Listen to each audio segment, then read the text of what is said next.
Hi, I'm Emma Murphy. I'm leaving my hand to the test to see how the camera records this, because I don't want a choppy announcement instead.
Welcome to the Foundry Files, number 36. Hey! It's a good old even number. Yeah, I this like week. that. It's a good number. Well, I wouldn't say good old even number. It's kind of this week. Hey, if you divide it by 6, yeah. you get 6.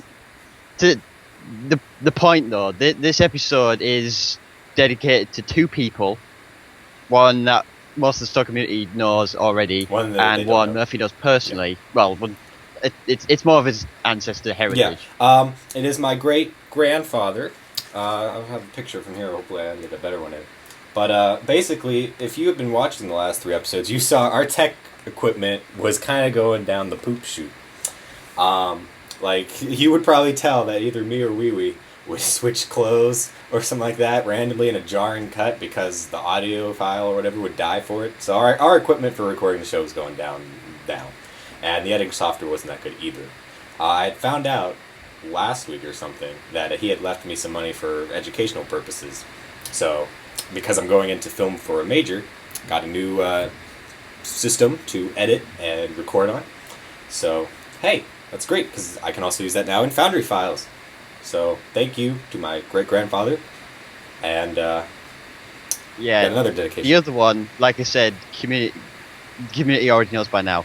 The sad passing of reality of H2O Rat. Yeah. Now, we specifically dedicated this week to reviewing his mission, the Rising Phoenix Pt1. We pushed back some of the other missions for about a week later on, so we can do this week. It's specifically dedicated to him, yep. And well, all our highlights are to H2O Rat. Wherever you are, if you can hear us, we're going to do it this week. Yep. The nice thing is the voice of a writer never truly dies out after they pass on, so this is something, as long as the Foundry and Stowe is up, people can go and play. So no matter what we say in this review, which is going to be good,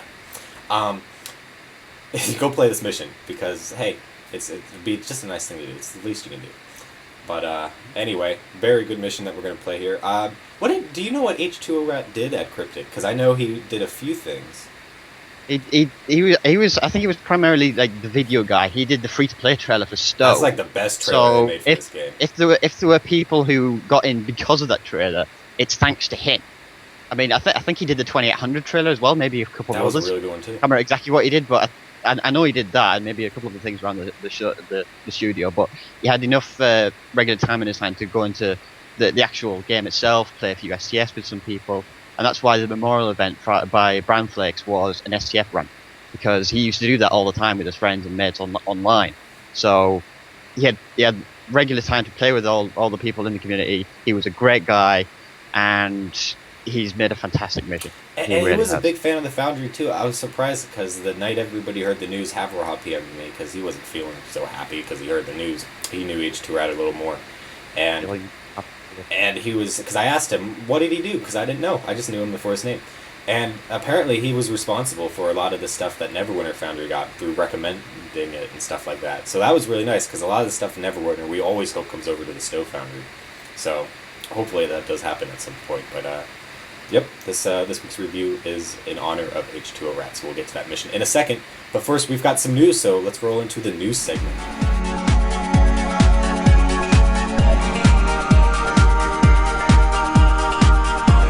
Okay, so our first bit of news, I'll be honest, I'm kind of confused what it is, because I don't know. But it's dialogue prompt triggers now work with both talk to contact objectives and NPC to vault text, according to KirkFat. It's been like a stealth update, apparently, that's made it into the Foundry with no patch notes.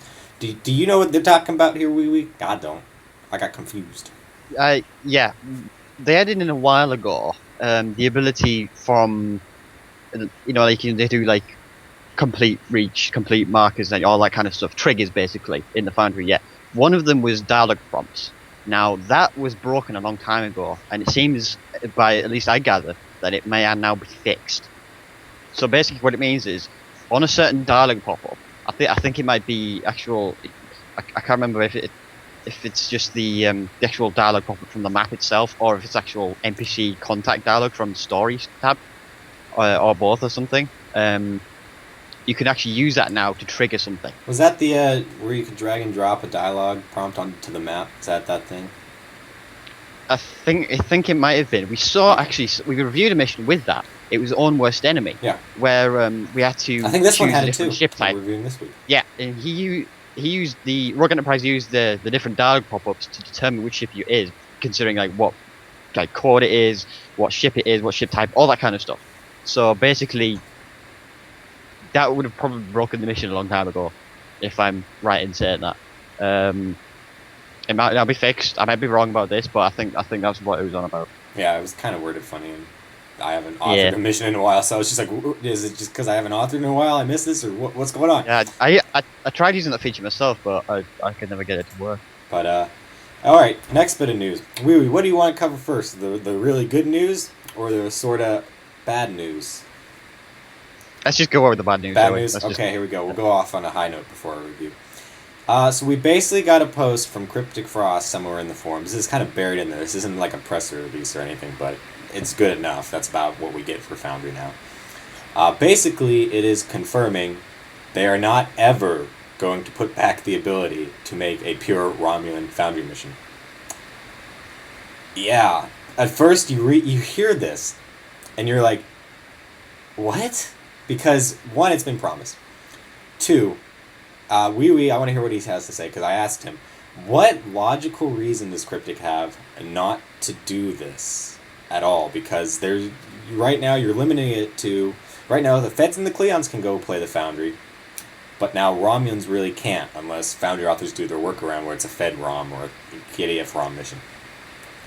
It seems, honestly, like the only logical explanation to come up with is that they don't want to do it. They don't want to put the time and effort into making Romulan missions, because the order is coming up from high, according to Cryptic Frost, and I think that's a really bad one. Now, Wee, what were you thinking? What's the reasoning behind not making Romulan missions possible for Foundry authors?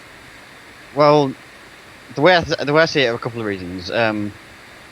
One, you've already mentioned, which is like no time and effort. Two, do we need it? Because Romulans can play the Federation and Klingon missions all the same. That's not a good idea because, well, they're all Federation and Klingon missions are designed for that way.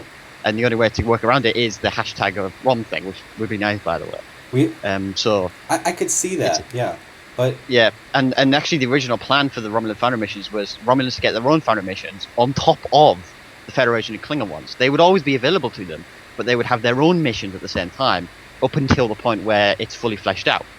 I think that was the original plan D-Star, or someone else actually planned out a while ago before Legacy of Romulus or something. I'm pretty sure it was said we were going to get pure Romulan Foundry missions. Every Foundry author's been expecting it. And it's weird to finally hear now them say, no, that's not the case. In fact, we've gotten orders not to do it. Because while we do have the ability to make Fed Romulan and Fed KDF, I'm not doing it. I don't think many other authors are. I mean, we reviewed one last week, but that's a rare case, and we were really excited to review it. Yeah. But the problem is, I think the Romulans are pretty evenly split between Fed and KDF. I think it might be like a 60-40 type of thing. And I look at this also as a Romulan player. That's a key thing the Romulans are now missing. We kind of go back to where the KDF were missing key things like PvE content and stuff when they launched. Now it seems like that's happening with the Romulans, and from past history, that's not a good thing. Yeah. Well, leaving that discussion entirely out of the way because I know where that's going to go. Romulan missions, the way the Romulans are portrayed at Endgame now is basically a rehash of the stuff we already do. We have the Tau Dao sector patrol there. You even have Federation and Klingon warp out effects in some maps because that's the way it's been designed. An unfortunate situation to say the least. But like I said, is it really needed? In some cases, in some Foundry missions, you can easily work around that by simply just playing the mission and nothing will happen, unless it's specifically mentioned your Starfleet or something, which is actually probably in a lot of missions anyway, or Klingon, whatever. Now, like I said, that little hashtag Romulan mission is the workaround for that. Now, I'll put it this way. I mean, granted, it's September. We only had Legacy Romulans out in May, so it's only been like 4 months. But I wasn't planning to do any Romulan missions. You said you weren't. No, I was. I wasn't planning to do it. A lot of people I know were planning to do Romulan missions, but I'm thinking that still won't be anywhere near the capacity we have for both sides, Federation and Klingon. Not yet, at least. Well, here's the other problem. In the long-term future, I could see that, but I know it's a bit of a statement to say that, but right now, there isn't really any need of it. But the thing was, we saw that they had put it into the game, so they already had it mostly developed, and now they're suddenly pulling it back saying, that was a whole mistake, even developing it. That's the thing that caught me off. And the other thing is, what is the one fix for when I play my Romulan at endgame, I feel like a Fed or KDF? Romulan Foundry missions. Because then you'll feel like, now I've got my own Romulan story here that's continued in the Foundry, much like people did during the content drought.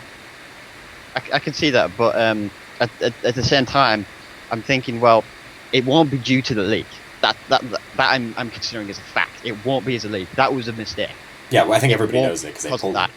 It would have been something I'm thinking on the Neverwinter side high up, because they're mostly Foundry over there. They're the ones porting stuff over here into Stowe.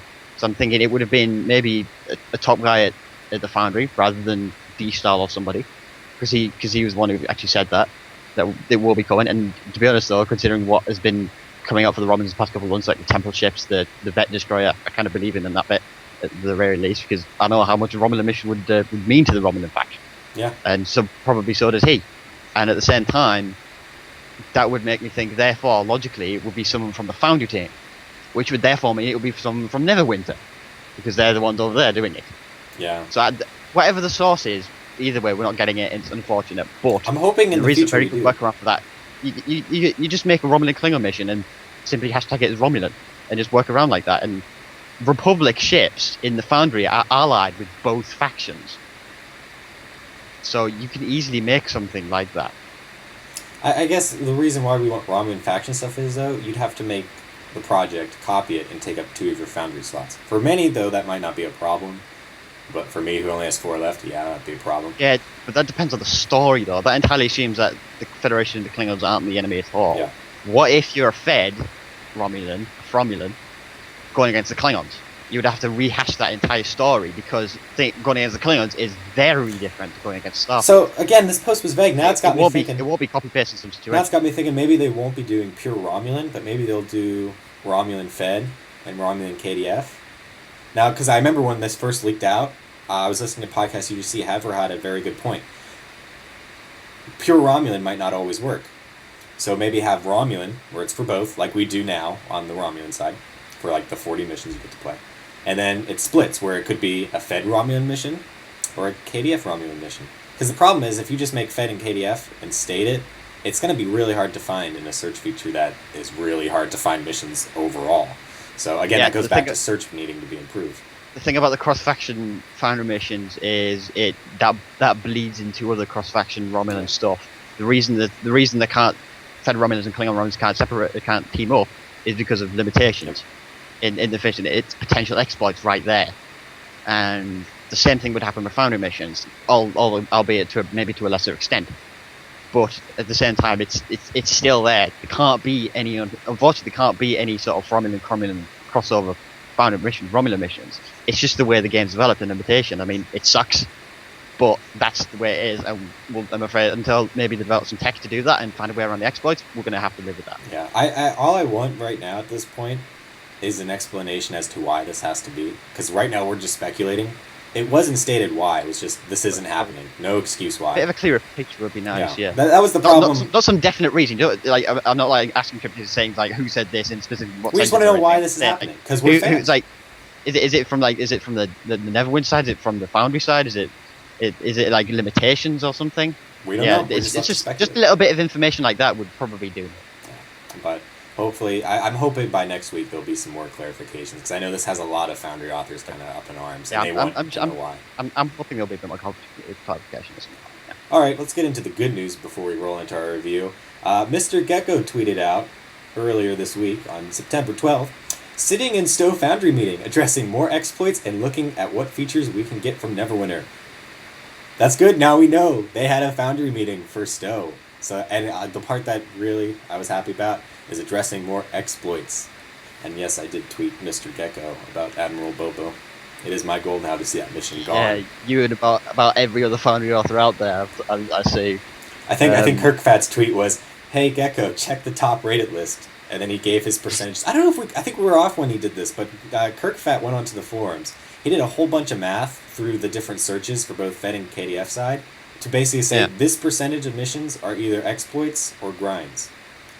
And so the percentages were always much higher than the story content. So it shows, there probably either needs to be better search or they actually need to go through and find the exploits, maybe not the grinds, but at least the exploits like Admiral Bobo, and get those out of there because they're losing money on it because they're getting loot and making EC and buying their stuff off the exchange.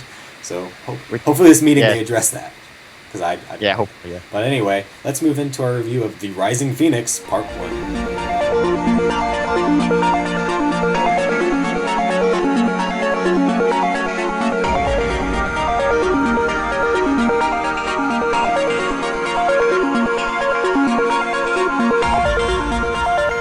Our mission review. Now, of course, I've mentioned this earlier in the show, the Rising Phoenix Part 1. It was spotlighted, I want to say, a long time ago. It would have been a year ago now, maybe just under, maybe slightly over. It's been out there for a while. And it was re-spotlighted this week because of what happened.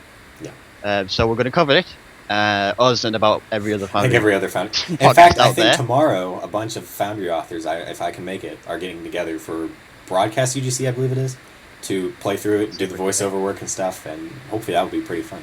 I hope. I don't know if you can make it, but I'm hoping I can. Depends on the time zone, I think it's 5 EST here, so it'd be about 10 your time. So we'll have to see. Time zone math, it's fun. Let's get. Come on, world. Anyway, catch up. The mission itself, as of this recording, has 8,815 players, so quite a bit actually, just under 10,000. So it's been a popular mission. A 4.28 star rating. It's a good star rating considering the players. And H4 recommended this for solo play. About 1.5 hours play time roughly. We did it in slightly under that, but that's the estimated play time depending on what it is. And it's a long mission. This, I mean, really, it is a long mission. It took us just over an hour to do it. Yeah. And back in the day when it first came out, back when I mentioned it, it was back on Stoked, and the episode's Chris bin. Chris bin. I did mention that. Yeah. So, and it was 1.5 hours back then as well. So it's been updated since then as well. I've noticed. Has. In fact, very recently. It was that was back in the day. That was April last year, and when playing through this, there was a couple of more recent events mentioned, like the Romulans. So he's updated it despite everything that he's been going through. That shows. I mean, that's dedicated to his mission at the Foundry right there. I mean, he really cared about this mission, and so do we. So, Murphy, why do we care about this mission? Well, let's get into story, because that's one of the ones we love here on Foundry Files. When a Federation starship goes missing by Romulan space, through your investigation of the USS Yosemite, a large threat to the Federation is revealed, and it's up to you to discover the secrets of an enemy that could threaten the entire Federation. Now, I have to say, even though this is more like one of those same plots where it's, the entire Federation is at risk, we've seen it before, this takes a nice, unique spin on it, and it's possibly one of the best plots we've ever played. I mean, it's on an epic scale, which is nice, because if you're saying, the whole Federation is at risk, you better write it on an epic scale, and I feel it successfully does that. You're drawn in from right at the beginning of this mystery of what happened.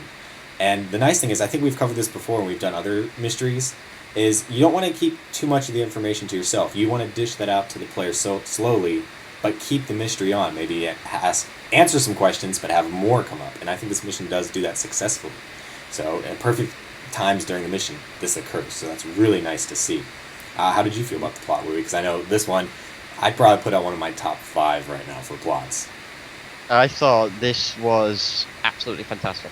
I really enjoyed this plot. I mean, we're not just saying this because of the episode. This is a genuine reaction. We genuinely enjoyed this plotline. This story is really, really good, and it bridges off in a cliffhanger which you know never come, which you probably know will never come, but you really want to play it even more, yeah, really. Despite everything you've been through. So it's absolutely, it's a fantastic, epic scale, like Murphy said. It's just play it. Yeah. That's all I can say. Enjoy it. So some good characters are in this mission with some great detail put into them. You can definitely tell time and effort was put into all these characters. That was really nice to see. Excellent dialogue, though, to flesh these characters out. I think this is what I like most about the characters, is they have some really good dialogue. And they're different, too. I mean, you meet a commander in the mission who has his own way of speaking, a Ferengi who has his own way of speaking, stuff like that. So it's really nice. And the good thing is, most of the Foundry missions we've played that hit the hour mark and over, I've tended to kind of be like, okay, the dialogue isn't keeping me into the mission as much, so I'll kind of quickly read through it and stuff. No, this mission had me in that dialogue, reading word for word everything, absorbing it all in, because it was interesting to read. And that's very good for a mission of this length, because you don't want your players to zone out reading and go, okay, to the gameplay, okay. This does not happen. You are so pulled in by the story and the way it's delivered to you that it's really great. So this is some really good dialogue writing we see in this mission. Good canon usage and some good touchstoning on multiple Star Trek plots and topics. I thought about putting those in here, but I think this story is so great that even saying what is being touched on this mission will kind of spoil the surprise. So there's a few different episodes from series. The only thing we've mentioned so far is New Romulus is mentioned in a couple of instances, but it's extremely minor. It's just as a reference. It's just a passing reference. So but there's stuff they're pulling in here to bring back and integrate into the plot, and it's really cool to see there. There's a few grammar errors. I think I picked up 2. 3 if we count the one I missed, but we caught where Romulus is spelled wrong or something like that. But other than that, it's forgivable. With all the dialogue written in this mission, stuff like that, it's very minor. So story scores at a 9.22, are 4th ranked in the story category. So if you are a story fan, you will be blown away by this mission. Yeah. Let me emphasize that score, 9.22 in 4th. It got onto the top 10 for story. I feel like we need to do a top 10 for story missions, because I know a lot of our audience, that's what they're really here for, is the story. So we'll probably do that eventually, yeah. But yeah, and the thing is, after playing through this, it leaves us on a cliffhanger. You're like, oh man, I wish the second part was made. I really do. And Brandflix has thrown out there that he might make a Foundry contest for people to write the second part. I don't know how I feel about that. I to be honest, I want this to be open-ended. I mean, this is one of those which doesn't need an ending. It's open to the imagination. In my opinion, this shouldn't have a second part. This should be, if there was a second part, this should have been written by the author, of course, who's no longer with us, unfortunately. So, I mean, maybe if he had it written out somewhere. I think this part 1 should be the only part of the race. It should still be called part 1, because I want it to be an open interpretation of what Foundry authors and minds of the story actually interpret what it to be, what is going to happen in your head. Yeah. Don't actually make the mission, just think, maybe this happened. I know, I'm very glad that this has been kept a Foundry mission too. Like, it hasn't been, oh, this is now official cryptic content. I kind of like that it's a Foundry mission, because it's showing some of the great stuff that could be made in the Foundry, because I think H2O, he did make this for the Foundry. It was just something he did in his free time. If I recall, I think he commented on the fact that he made this in his free time to partially test what the Foundry sort of like limitations and the connections were at the time. This was before we got like the whole title things in the dialogue boxes back a couple of months after this.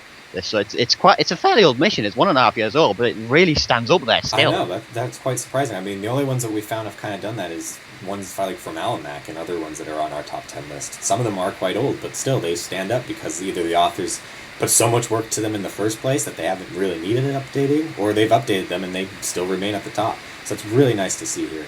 But yeah, I'm kind of on the same page as you. I'd kind of like to see it remain open-ended. I guess the only exception would be is if he had the script and they found the script for his second part and they decided, hey, let's just put his story into a Foundry mission and go. Maybe that. But I kind of like that it's open-ended because it makes you wonder where he would go next. But anyway, let's move on to technical. Does it sound good to you, Wee? Oh yeah. All right, here we go. So some good map usage. There are a lot of pre-made maps in this one, but a good bit of detail is thrown into them. I mean, like you go over to Federation Starship at one point, and there's a lot of detail put into these maps, even though they are pre-made. Like I was kind of like, oh, these are pre-made, but there's some nice detail here to really flesh out the environment. One special point I'd like to point out about the Federation ship in particular is that there's like a bit of like sort of like hull fragment out on the side which you can see, and he's put a background. I noticed that in correlation, an exact correlation with the map you proceeded within the space beforehand. I'm not even joking. It's like a planet like there-ish, and he's like, you came from like this direction. So it's like if you look back on it in this actual space map, it will be in exactly the same position. There's really even the gas cloud at the side, for goodness sake. Yeah, those space maps, I actually quite enjoy. There is such continuity in simply looking out the window. Yeah, the space maps are really cool. I just completely geeked out and bombed out on that one. It was like, it's okay. Really. I like this vision. But also there's a part where you beam down to a moon base or whatever, something like that, and it's really nice. I think it's like trading outposts or something. I loved that map. Like I just went, holy crap. Because you beam down, it's like you're in a small little alleyway, like in all those movies where they always are going through the crazy Middle Eastern trading alleyway or something like that. It felt like that right away. And the cool thing is this moon has a lot of seismic activity. So I think your basic Foundry author would just go, let's put on the constant seismic activity throughout the whole map. Of course, that's going to kind of get annoying after a while, but the nice thing that H2O Rat had done here is that you beam down, and as you walk across the map, there are certain triggers that will trigger, and an earthquake will occur. And that's really cool. So it's not constantly happening, but they're going to happen as you go throughout the map. So that was really nice to see. Good transitions. Each map had plenty to do. Like I think there were quite a few maps in this mission, but I didn't feel bogged down by any of the transitions at all. No, I mean maybe there was maybe one instance where you could have kind of conceived that this may have been a waste of time, but actually most of the time, if not all of the time, it was worth it. Every map had a lot to do in it, at least something to do in it. It was well worth it. That progressed, that you did something that you felt was good, and really got you interactive in this map, and felt progressive enough to go on to the next one. Yeah, and I think this story was just so intriguing too that even though you might have hit a loading screen or something, you were just so excited for when that went away to see what happens next. So I think that also contributed to it too, because you're just like, oh man, what's gonna happen next? I gotta know. Boom, loading screen's done, and you're ready to keep going. I'd also like to point out enough limit in this mission, and he rather brilliantly used Starfleet Academy as the start point. Yeah, we haven't seen that a lot. You go through a few dialogue boxes there, and you talk to someone, and then you go through 10 maps, because of course the 10 map limitations there, and then you finish the mission. And it's like, well, he got beyond the 10 map limit simply by using a social zone like that. Yeah, and I was. Why haven't we seen that before? It's really cool too to go in the social map, because I remember we started playing at the same time, and I walked up next to Wee, and I'm like, "Hi, Wee," and then we just picked up the mission from there. So that was really cool to see. So social maps as a starting point, if it makes story sense, cool. So great knowledge of the Foundry is shown here, with well-crafted maps, excellent trigger usage, not only for those earthquakes, but there's like explosions on places or triggers for something to beam in, something like that, and many other areas. These just show that he had an idea of definitely how the Foundry worked, and he used it to his advantage. So that was really nice, because there's a real polish shown. I think the only little tech issue I saw was a point where there's a force field in your way, and the sad thing is force fields don't block things going through unless you're trying to walk. So like you can fire weapons through it, so you have to put an invisible wall. The only issue I saw was there was a force field but no invisible wall, so I could shoot through for Romulans. But that's it. Other than that, there's tons of cool technical tricks and stuff like that. Yeah, I think that was back in the day before we really sort of like nailed the whole force field thing, actually, if I recall.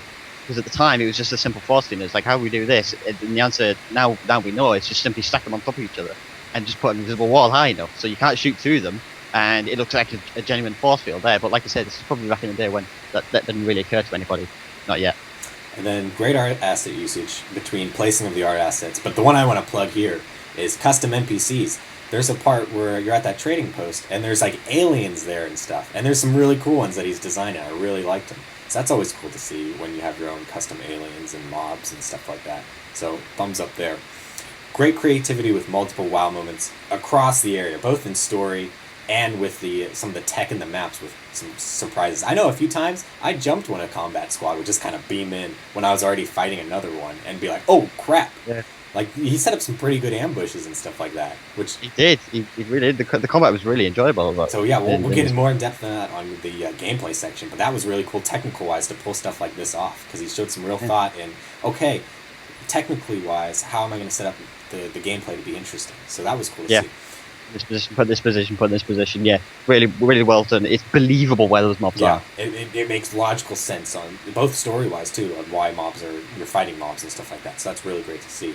And then of course there are story wild moments like where you get a surprise. Like, I did not picture this mission going the direction it went. So that kind of blew my mind when I was like, oh crap, this is what's been going on. This is who's involved. What? Like, I thought it would just be... all of a sudden, it's like completely left turn towards the end. And we've seen that before. Expect that to show up. We've seen that before, where missions, it's just like, oh, go rescue the ship, and then something surprising happens. So you kind of expect the surprise, but you don't know what it's going to be. So it's really cool. Expected, but in this case, you can't expect this unexpectedness. You can't expect the unexpectedness. I'm going to have to write that down. It's another one of these quotes for the week. Good. Anyway. Great instructions throughout the mission, and the one thing I want to plug is their great usage of the green highlights for key parts in the story. So if you're somebody who does zone out, the green font is really nice because he highlights like keywords like, oh, it's the Romulans who did this, or something like that. And so that's really cool to see too. It puts in, like, if there's a dialogue box and talking to an important NPC that progresses the story, he'll put in green text at the bottom like, you've learned this about this, whatever, and it's like, it's a bit of information you've caught up on. It's in big green letters, so you'll easily remember it. And it's just like, well, I can refer back to this because this was mentioned earlier on by this person or this thing. So, gathering that, like, story points between the different NPCs and the different objects you interact with was a really ingenious idea as well. I haven't really seen too many missions, if any mission actually does that yet. I mean, you've got, like, the green highlights that highlights a couple of important words or something, but not really important plot points like that. So that was really nice to see. No Foundry limitations either, so technical scored a 6.72. Oh no, a tie. Damn it. What do you mean in 8.72? What did I say? You said 6.72. Oh no, 6.72 is not as good as 8.72, but it's still tied at 8.72 with what, Wee? Resurrect City in 6th place, tied 6th. Yeah. Congratulations, H2, right? You've made me proud. There's another tie in your mission right there. Go ahead with the gameplay. I need to get over another tie. Well, yeah, let's go into gameplay, shall we? So let's start off with the usual stuff. Space gameplay. It was interesting. There's a good bit of flexibility in what has to be achieved in space in terms of actual technical objectives, such as interactions, dialogue, reach markers. So you have quite a bit of you have a bit of variety in what you do in the different ways you do it. So I actually really like that. We haven't seen too many of that actually in recent times at least. Because you just either fly up to this, you talk to somebody, or you interact with an object. In this, you go around stuff, you do this, use this thing to go to there, and talk to this person, there's reach marker by avoiding that. A lot of flexibility and a lot of variety in that, so thumbs up on that. And there are multiple choices present in this mission, so the player doesn't have to follow a specific path. We always enjoy multiple paths and multiple choices in missions, because it gives us like a choice. It's not like we have to go this way, it's a completely linear mission. In this, there are certain instances, such as avoiding combat, to actually get to this position. It's like you do not have to shoot the bunch of mobs or whatever to get to this position. I really like that aspect, because as me and my science ship, I was like, ooh, I get a stealthy way to go past these guys, I'll take it. Whereas if I was in an escort, I'd just be like, screw it, bam, plow right through them and blow them all up. So that was really nice thing to see there. And speaking of combat, if we had done that combat, along with the stuff we already did have to anyway, it was very, very engaging. We really enjoyed the combat, especially like a bigger battle towards the end. Yeah, that was nice. Yeah, that battle was on the level of Not Our War. I mean, you have these huge mobs, these bunch of mobs, I won't name them, and you've quite a few allies as well, so it's a great big fleet battle on both sides. It doesn't take as long as Not Our War, I think, because, I mean, you have not a huge war quite like the allies in Dominion this situation, but you have a lot of enemy ships, and they're fairly difficult to take down as well. Yeah, depending the on nice thing is how too, you view that this base battle, you know it's building up, because throughout the mission you're getting story points like, okay, reinforcements are on the way just in case you meet them, especially stuff towards like that. the latter half. Yeah, you know it's coming. Like, I was excited, like, oh, this is going to be a big space battle at the end. And then when it comes, you're just like, yes, it's awesome, it's epic, so that's really nice to see. Yeah, so multiple choices in terms of, like I mentioned, space gameplay allows the player to avoid combat if they so wish. And if you did do the combat, you would probably enjoy it all the same. Fantastic combat overall as well. I think there were a few instances of multi-stack groups, and those were generally enjoyable as well. So fantastic job on that. Ground was very engaging as well. There's a lot of optional things to do in several instances, especially at the trading outpost you have to visit. It gives the player a sense of choice and control with the decision you have to make. It makes them feel like more of a captain with that kind of thing. And so it allows you to, like, I want to talk to this NPC. Does he know anything about this? Does this one know anything about this? It's like, this person doesn't like me very much because he's a Ferengi and he's too greedy or something. So, yeah, it's very good when we see something like that, especially on trading outposts. It kind of fits the environment where there's a lot of NPCs to talk to and a lot of dialogue to go through. So, generally pretty good. There's no puzzle, unfortunately, in this mission, but this is actually another classic example. We've reviewed quite a few of these in the past half a year. Another mission. This mission is another example of a mission that doesn't actually need a puzzle at all, really. No. I mean, it really doesn't. Yeah. Not one point did I say this really needed a puzzle. I didn't feel that either. I mean, it didn't really. If it was there, it'd be nice, but it didn't need it. I don't think it would have improved it at all, to be honest. I mean, the gameplay in both space and ground was really engaging and enjoyable anyway. So I don't think we really need one. No. I mean, especially with the length of the mission, maybe a puzzle would have slowed it down. So it depends where you put that puzzle too, because we've seen that in the past where if you play the mission for so long and you hit a puzzle, especially a tough puzzle, you kind of go, oh, because now you have to solve the puzzle, so it kind of slows down the pacing. And the pacing in this mission is pretty good, so that's a nice thing to see.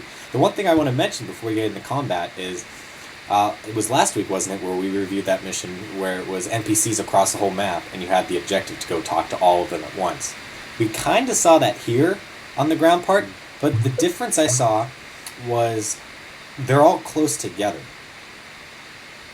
And I think that's what made it easier. It was a little bit less, I think it was like 6 or something, and they're all around you. Like, you don't have to really run far, whereas in the other one, you had to run across the whole map. So I think that's what makes it a little better in this mission than compared to the last one.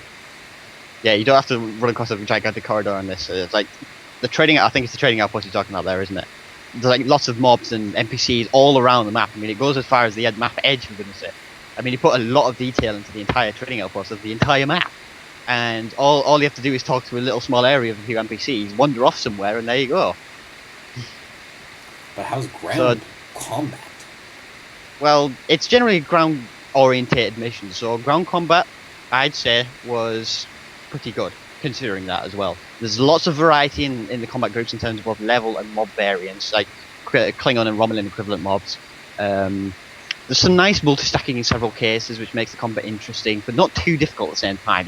He's really nicely balanced the level of the group to the amount of mobs that there is. Yeah, I was surprised by that too, because there's a few times, I did die a few times, but I didn't feel like I was dying and then fighting and then dying and fighting and making no progress. Yeah. And I felt like it was nicely, the difficulty was nice for me, because I even though I was using the toss stun pistol, I felt even if I was using my sniper rifle at times, which I did at times during this mission, I felt it was still a good amount of difficulty. Like, I had to pay attention because I was getting flanked from different positions. A mob could beam in during the combat for whatever reason, stuff like that. So the use of triggers there made the combat much more interesting than just kind of zoning out and just hitting buttons and killing things. I actually had an interesting story when fighting with the boss mob in that bunker. I died, unfortunately, with one of my other tactical officers that tried to revive me because the boss was, rather badass and decided to kill us instantly. My medic decided to run after him and stop there, realizing that she couldn't go after him, run back to the other mob and start shooting them. She's really angry at this now. You killed my captain! It's really fun. It's like, where's he going? Where's he going now? Revive me, for goodness sake. Oh, that's funny. So it was really fun in some instances with the mobs in this mission. So yeah, the most you'll see is probably maybe 2 or 3 maybe multi-stacking groups. So they're not too difficult, like I said. Generally, ground-orientated mission, like I said. So there's not as much space in this. About 70-30, 60-40, I'd say this mission would be, in terms of ground to space. So yeah, expect a bit more ground than actual space. And replayability, as ever, we've already mentioned the multiple choices. It's a multi-path mission here with different approaches to dialogue and now how to achieve an objective in several instances, such as like going through nebula or going around this asteroid field or something like that. And this allows a sense of choice and command, as mentioned earlier. So, generally, a really enjoyable gameplay mission. An 8.07, which put it in 9th place. So, all 3 of these points are all in the top 10. You know this is a good mission when that happens. Yeah, so what happened overall, Wee? Because I have a feeling this is going to score pretty well if we already got all above 10. Well, I'm probably understating this quite a bit. It's one of the best missions we've actually really played. It's a real polish on this one is across the board with very minor issues that players will probably never notice. So if there is an issue, you really won't notice it at all. We pick these missions apart. We look at everything, so we'll always find the little things. But there's nothing major. So players who aren't picking missions apart like us, you're not really going to notice it. You might notice a few typos, but that's it. Yeah, I mean, it's a shame Part 2 wasn't made, but Part 1, it's well worth it. I mean, I mentioned earlier, it doesn't need a Part 2 at all. You just have this mission on its own, even though it's just left as a Part 1. It's thoroughly enjoyable. It's well worth a re-spotlight and Cryptic's part as well. And number 2 on our ranking table to date with an 8.67. So second place. Second place is very good. Congratulations, you finally beaten the 2 of the Alamex missions. You didn't quite get there because Balnar Moon is like so horrifically good. I think Balnar Moon. This beat Balnar Moon. I think the one that's been at our top is. Oh no, it is Balnar. Yeah, that is right. I always think Paul Murray, but yeah, Paul Murray's still up there. I'm still on my bet, but this one's great too because it's now. I was actually kind of hoping this one would pass the 9 mark, so it'd be the first one considering, but it's well worth the second place. It's in the top 3. It's absolutely fantastic, this mission. I'm not even joking either. Yeah. I mean, this is something that a really experienced Foundry author or like a really good storyteller would make, and it takes to a rat, and he probably both. I was fairly surprised by this mission because I was worried we'd be too easy on it, so I took a very hard stance on it at the beginning, and there was nothing really to complain about. I was pleasantly surprised, especially when I was surprised where the mission was going. I did not expect that at all. And I'm kind of sad. This was my first playthrough of it. I had not played it when it originally came out. I don't know why. It just slipped my radar. But I really enjoyed it. It's a fun mission, so no matter what, everybody should just give this a play. There's something here for everybody, whether it's just the gameplay aspects or the story aspects. Or if you're just a Foundry author who wants to see some really cool technical things you could pull into your own mission. There's cool stuff like that there.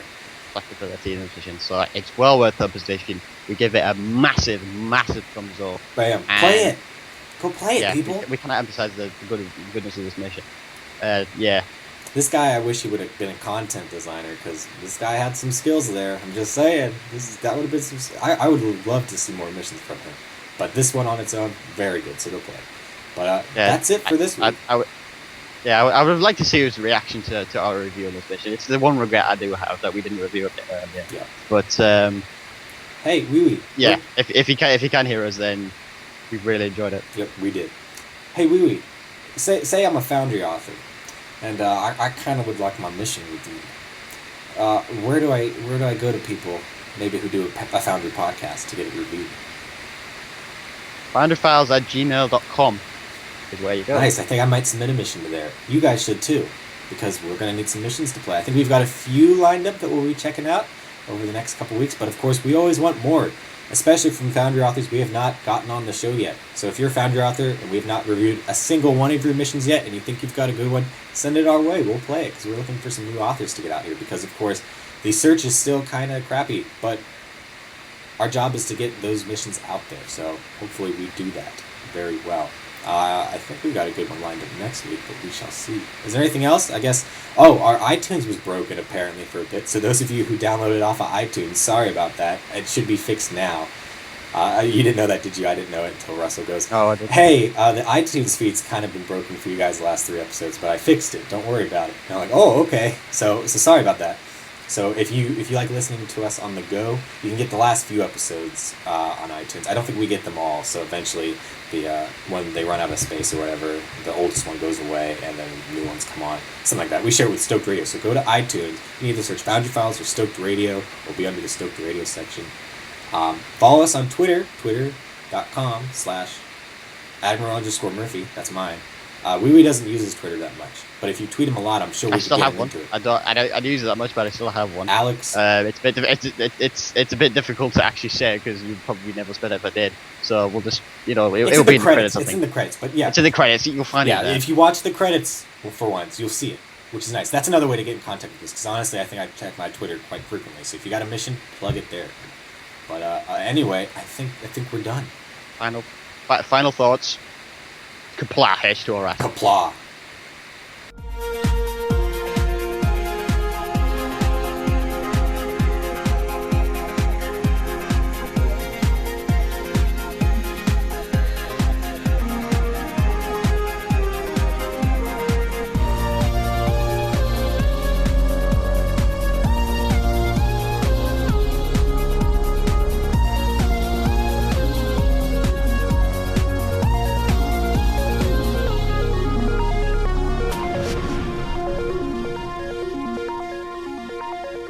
Is how long we can go. Okay, here we go. Hello, I'm Admiral Murphy, and this is Foundry Files. We're a podcast that talks about what we talk about? What? Foundry stuff. That's Foundry stuff. Yeah, that's why it's called Foundry Files. I thought a foundry is like those things where you take the anvils and you. Yeah, yes, that's exactly what we're doing, except we're creating missions. Why did I pick this up for an anvil? I don't know, it's your house.